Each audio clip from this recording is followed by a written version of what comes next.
sangat diberkati oleh Tuhan. Ada banyak masalah silih berganti, namun kita sebagai orang percaya harus yakin bahwa di balik semua itu ada rencana Tuhan yang lebih baik.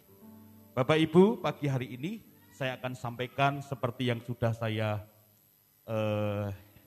iklankan melalui grup, juga lewat story WhatsApp dan story Facebook, bahwa pagi hari ini saya akan menjawab beberapa pertanyaan jemaat melalui firman Allah yang akan saya sampaikan pada pagi hari ini. Judulnya adalah kematian itu, ya, kematian itu titik. Saudara ya, kematian itu titik.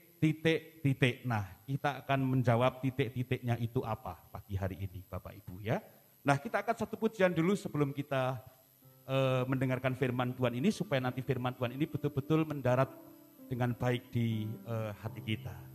Hidup ini adalah kesempatan. Semua menyanyi pujian ini. Hidup ini untuk melayani Tuhan. Amin. Jangan sia-siakan waktu yang Tuhan beri.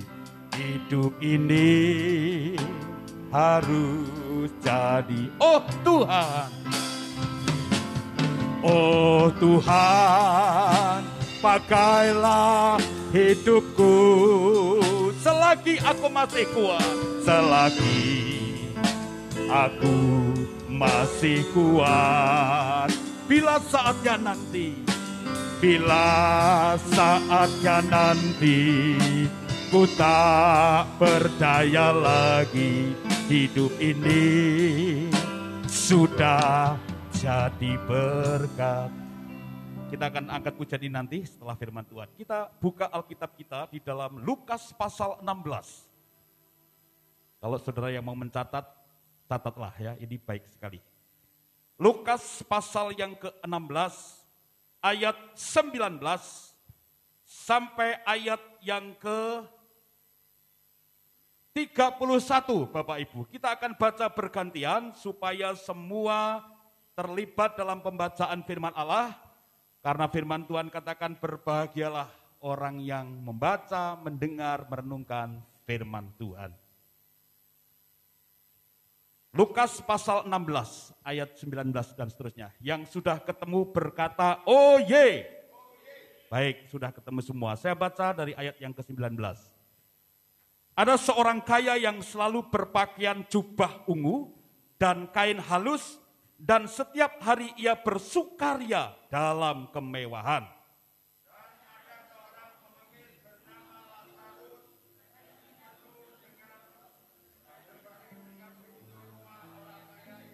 Dan ingin menghilangkan laparnya dengan apa yang jatuh dari meja orang kaya itu. Malahan anjing-anjing datang dan menjilati boroknya.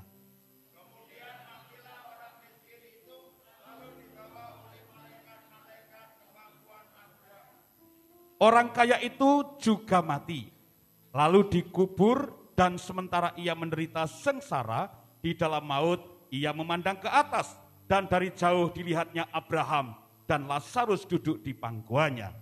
Lalu ia berseru katanya, Bapa Abraham, kasihanilah aku, suruhlah Lazarus supaya ia mencelupkan ujung jarinya ke dalam air dan menyembuhkan lidahku, sebab aku sangat kesakitan dalam nyala api ini.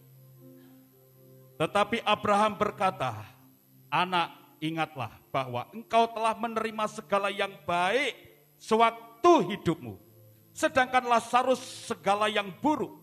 Sekarang ia mendapat hiburan dan engkau sangat menderita. Selain daripada itu, di antara kami dan engkau terbentang jurang yang tak terseberangi, supaya mereka yang mau pergi dari sini kepadamu, ataupun mereka yang mau datang dari situ kepada kami, tidak dapat menyeberang. Kata orang itu, kalau demikian aku minta kepadamu, Bapa, supaya engkau menyuruh dia atau Lazarus ke rumah ayahku.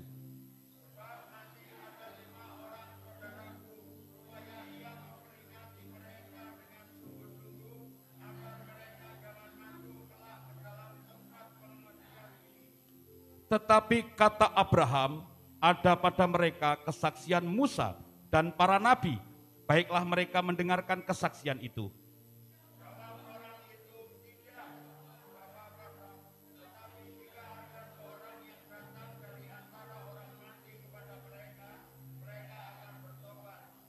Kata Abraham kepadanya, jika mereka tidak mendengarkan kesaksian Musa dan para nabi, mereka tidak juga akan mau diyakinkan, sekalipun oleh orang yang bangkit dari antara orang mati. Katakan amin. Bapak Ibu, ayat ini banyak sekali maknanya, banyak sekali pelajarannya kalau kita simak ayat per ayat Bapak Ibu. Tapi saya sedang tidak mengajar kuliah atau mahasiswa, tapi saya sedang ingin membagikan sharing berkat firman Tuhan kepada jemaat, apa yang Tuhan taruh dalam hati saya. Bapak Ibu, ayat ini jarang dipakai di kematian, padahal ayat ini sangat penting sekali. Kita lihat Bapak Ibu, di situ ada orang kaya dan orang miskin. Si orang kaya berpakaian baju ungu yang sangat indah dan pesta pora dalam kemewahan. Sementara si Lazarus orang miskin itu, dia dalam penderitaan Bapak Ibu Saudara. Nah Bapak Ibu, apa itu kematian Bapak Ibu? Ya, apa itu kematian? Ini yang menjadi pertanyaan kita sebenarnya, apa toh kematian itu? Nah, Bapak Ibu, orang mau mati itu tidak bisa diatur jadwal tanggalnya kapan. Ya, saya sampaikan ini karena kemarin saya juga kedatangan tamu, ya dia juga pendoa juga, dia berkata, Pak, 2 tahun lagi Tuhan berkata selesai. Dia bilang begitu. Wah, ngeri sekali ya, dikasih tahu Tuhan 2 tahun lagi pokoknya selesai. Tapi selesainya itu dalam hal apa? Apakah umurnya atau apa, saya nggak tahu.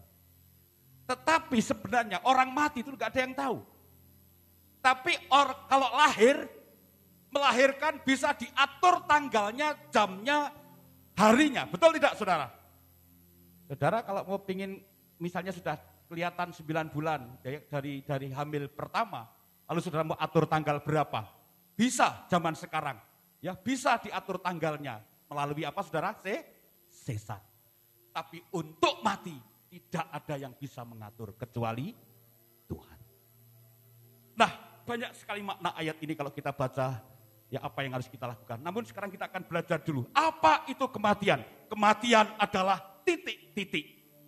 Kematian adalah titik-titik. Orang tidak tahu apa itu titik-titik. Nah, sekarang saya mau kasih tahu kepada Bapak Ibu Saudara, apa itu titik-titik. Nah, yang pertama Bapak Ibu, saya cepat saja saudara. Kematian itu adalah titik-titik. Wah, kok titik-titik lagi saudara, nanti bosan dengar titik-titik saudara ya. Kematian itu yang pertama adalah sesuatu yang pasti. Katakan pasti. Jadi kematian yang pertama, kita tidak perlu mengisi titik-titik. Saya mengisi titik-titik itu. Kematian adalah sebuah kepastian. Kalau kita baca ayat 19 sampai ayat yang ke-23. Coba kita lihat ya, ayat yang 19 sampai 23 itu. Saya baca dengan cepat ya. Ada seorang kaya. Ya, ada seorang kaya, lalu di bawahnya ada seorang pengemis, seorang yang miskin. Lalu ayat 22, perhatikan. Kemudian matilah orang miskin itu. Orang miskin apa saudara? Mati. Kemudian matilah orang miskin itu, lalu dibawa oleh malaikat-malaikat ke pangkuan Abraham. Orang kaya itu juga mati Bapak Ibu. Jadi saya mau katakan kepada Bapak Saudara, bicara tentang kematian, tidak orang kaya, tidak orang miskin, siapapun pasti mati. Itu perlu saudara ketahui. Kata mati dalam Alkitab yang pertama dalam Kejadian. Ketika apa saudara? Mari kita lihat.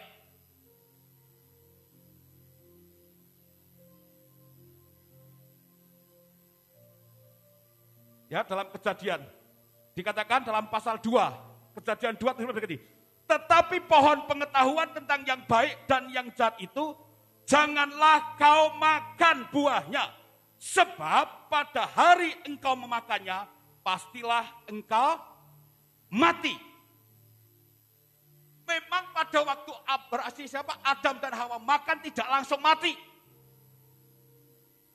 Karena ada pengampunan daripada Tuhan ketika dia berkata, Adam, Adam, di manakah engkau? Di situ ada pengampunan, lalu dibuatkan cawet dari kulit binatang. Tapi ingat saudara, apakah Adam Hawa mati? Kita lihat ya. Apakah Adam Hawa mati? Ayat 7 dari Kejadian 3. Maka terbukalah mata mereka berdua dan mereka tahu bahwa mereka telanjang. Lalu mereka menyamat daun pohon ara dan membuat cawat. Ayat 9. Tetapi Tuhan Allah memanggil manusia itu dan berfirman kepadanya, di manakah engkau? Allah juga tanya, kenapa kamu tahu kalau kamu telanjang? Karena sudah berbuat apa? Dosa. Ia menjawab, ketika aku mendengar bahwa engkau ada dalam taman ini, aku menjadi takut karena aku telanjang. Nah ini, pasal 5 ayat 5 berkata begini. Jadi, Adam mencapai umur 930 tahun. Lalu ia mati. Nah, Bapak Ibu yang dikasih Tuhan, kematian ini ternyata disebabkan oleh apa saudara? Dosa. Kematian ini disebabkan oleh pelanggaran. Sebenarnya Allah menciptakan Adam dan Hawa bukan untuk kematian, tapi untuk kemuliaan. Tapi karena Adam dan Hawa melanggar perintah Allah, maka dia mati. Nah, bicara tentang kematian, ada 3 kematian Bapak Ibu. Yang pertama adalah kematian tubuh, yang kedua kematian rohani, yang ketiga kematian jasmani. Apa itu kematian tubuh? Kematian tubuh itu perpisahan antara jiwa dan tubuh. Seperti apa? Orang yang mati separuh, dijiwit, tidak merasakan sakit karena tubuhnya sudah mati, tapi jiwanya merasakan. Nopo kok aku dijiwit? Tubuhnya sudah tidak bisa bergerak, tapi ketika saudara ngomongin tentang kejelekan dia mendengar, sakit hati enggak? Itu namanya tubuhnya mati, tapi jiwanya masih hidup. Lalu kematian yang kedua yaitu kematian rohani. Perpisahan antara manusia dengan sang pencipta. Sudah tidak ada korelasinya. Apa artinya? Doa nggak bisa, baca firman nggak bisa, nggak butuh Tuhan lagi. Itu namanya mati rohaninya. Nggak perlu Tuhan lagi, nggak percaya Tuhan lagi. Itu mati rohaninya, saudara. Jadi kalau orang mati rohaninya itu dinasehati, dikunjungi, kasih sakit pun dia nggak bertobat. Karena sudah mati rohaninya.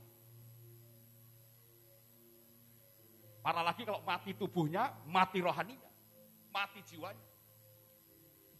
Yang ketiga, kematian jasmani. Nah, inilah yang dikatakan kematian kekal orang yang di dunia ini. Kalau sudah bicara kematian jasmani, itu sudah lengkap. Yang tidak mati hanya rohnya. Tubuh, jiwa itu mati. Tapi rohnya hidup, hanya pindah alamat rohnya. Nah, Bapak Ibu, kematian ini disebabkan karena dosa, Bapak Ibu Saudara. Roma 6:23 berkata apa? Ada yang bisa cepat membaca ayat ini? Nanti belakangnya Roma 3:23. Roma 6:23, coba baca yang keras.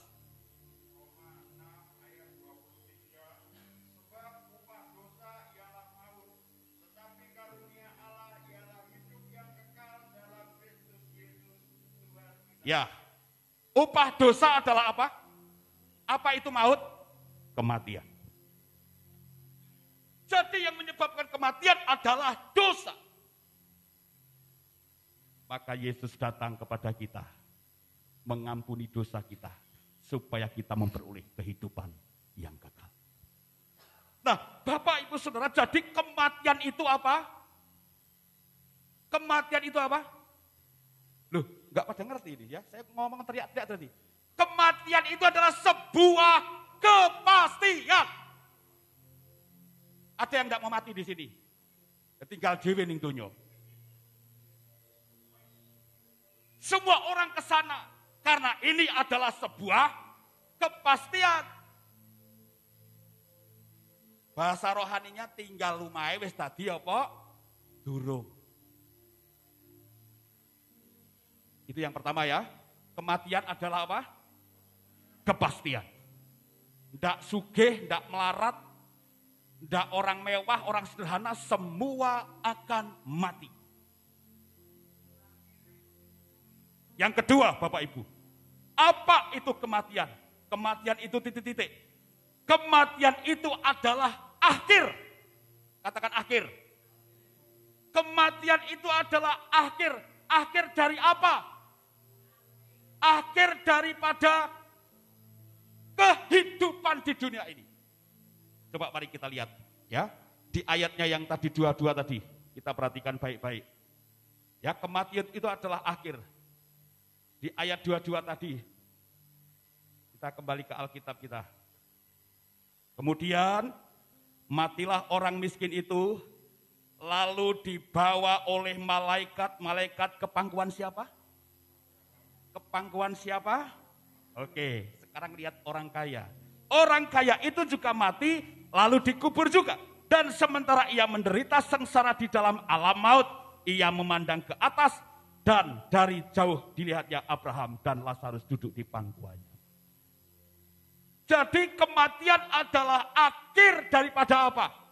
Kalau orang kaya, dia adalah orang yang mengakhiri kemewahannya, sukacitanya sudah berakhir di situ.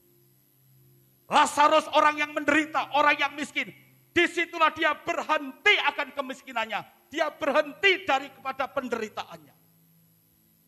Akhir daripada penderitaan. Akhir daripada apa? Kemewahan dunia ini.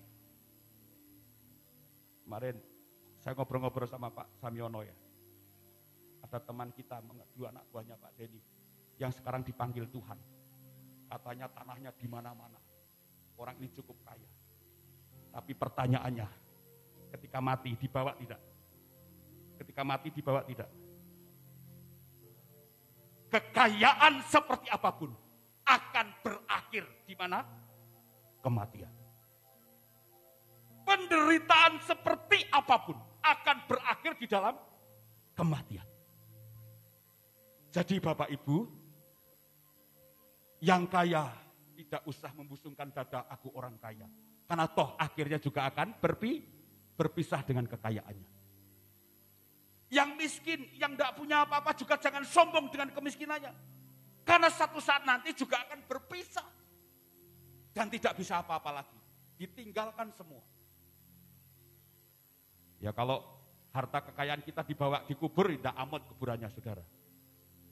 Semua akan ditinggalkan.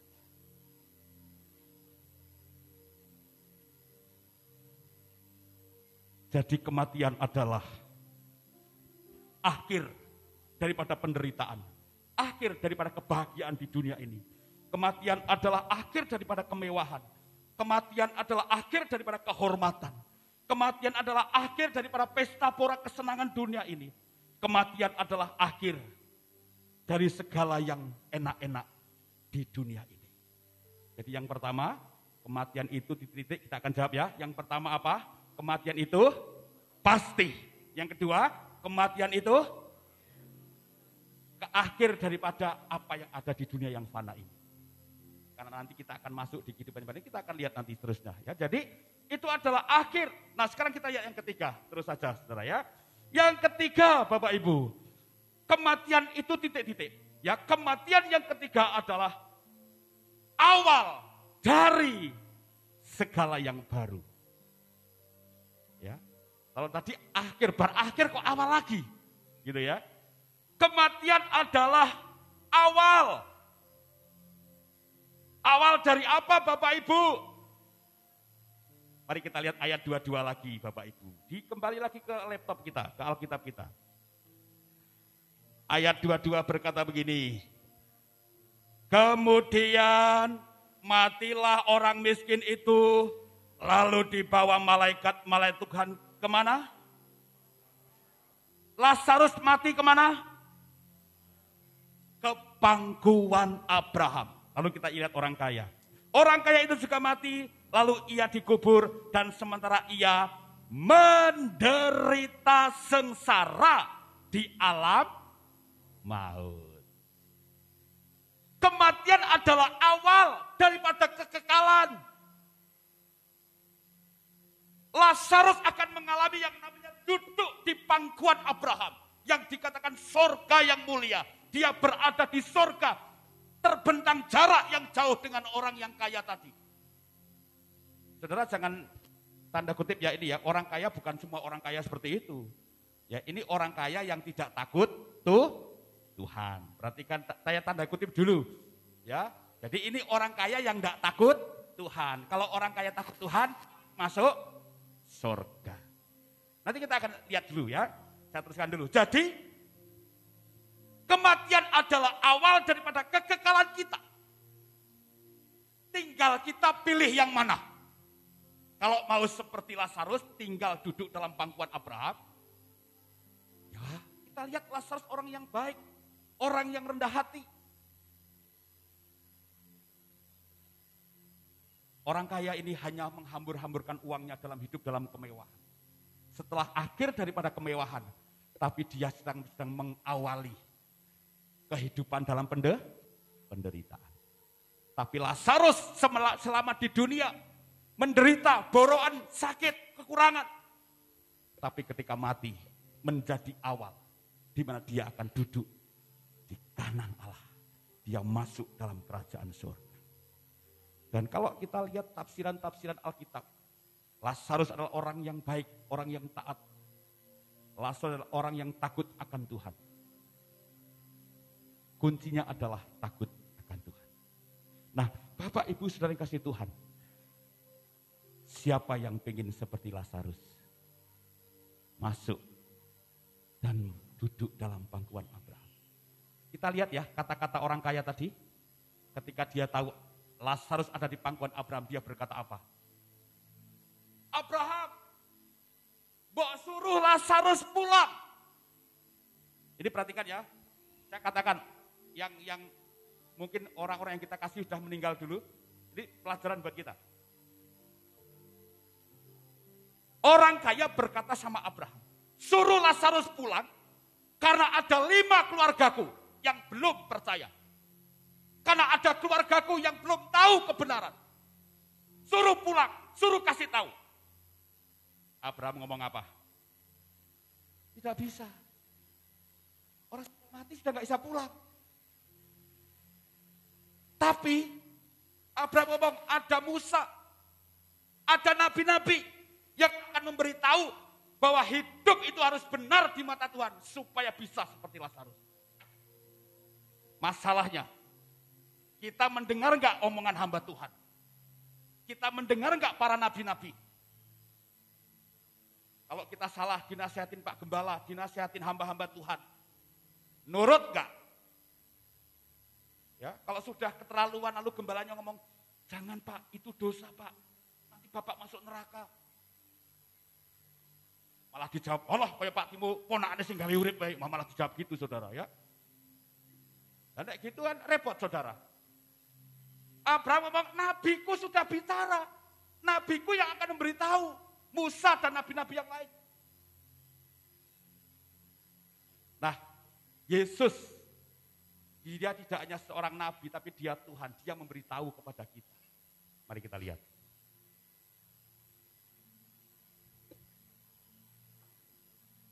Yohanes 3 ayat 16. Ini caranya Bapak Ibu.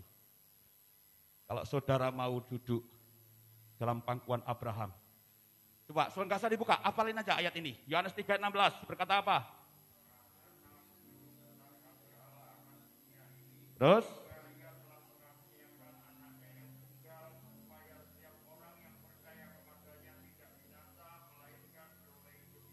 Yes. Siapa yang akan masuk dalam pangkuan Abraham di surga yang mulia? Yang yang percaya kepada Yesus. Saudara percaya kepada Yesus?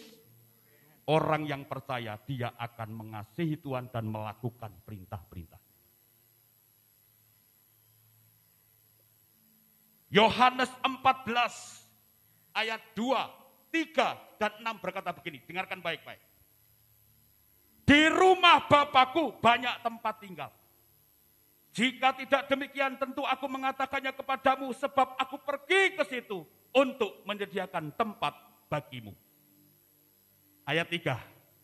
Dan apabila aku telah pergi ke situ dan telah menyediakan tempat bagimu, aku akan datang kembali dan membawa kamu ke tempatku supaya di tempat di mana aku berada, kamu pun.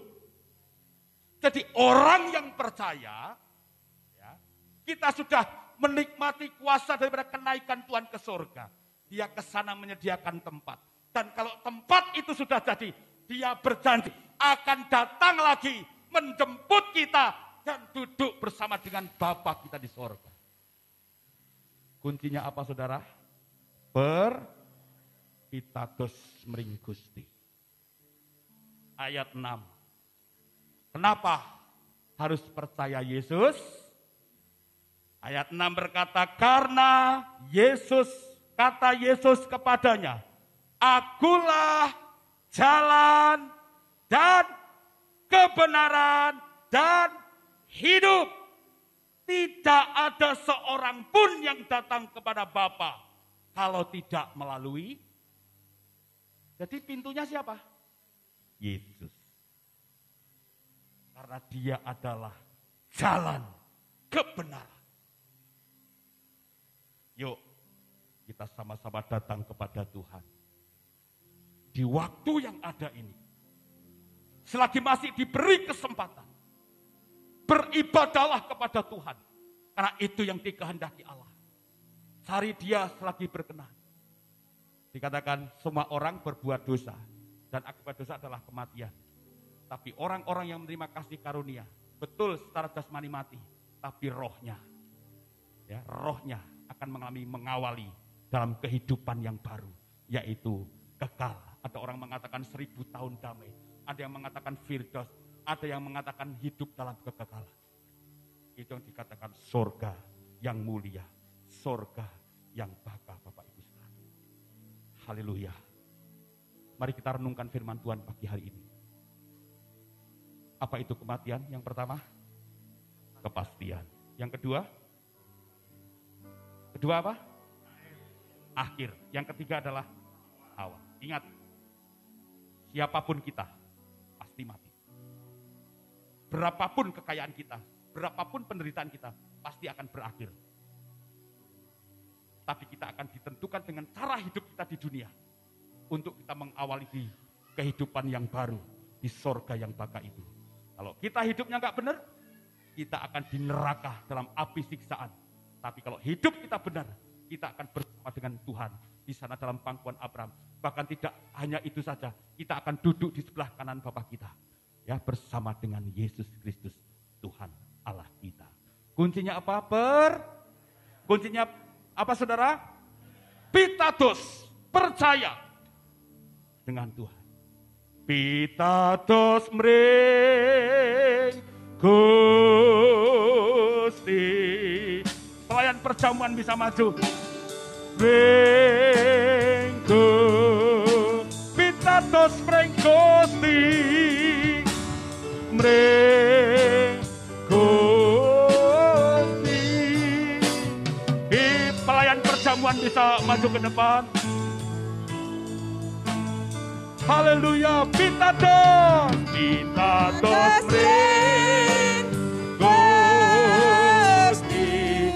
Haleluya, pitados mring Gusti.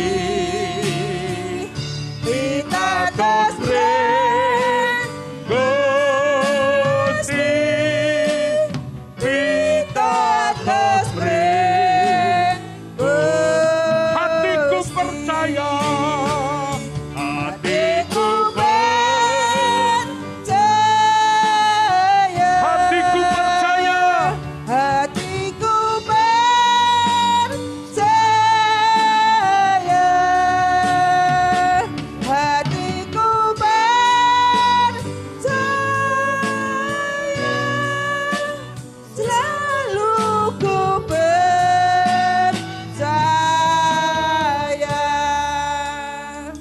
Bapa kami dalam kerajaan surga, kami sudah dengar firman Tuhan. Melalui tubuh kematian dan kebangkitan Tuhan, maka kami beroleh keselamatan. Melalui tubuh-Mu, melalui darah-Mu, Engkau layakkan kami untuk punya jaminan keselamatan masuk dalam kerajaan surga. Dan kalau ada hari ini hidup kami yang kurang baik,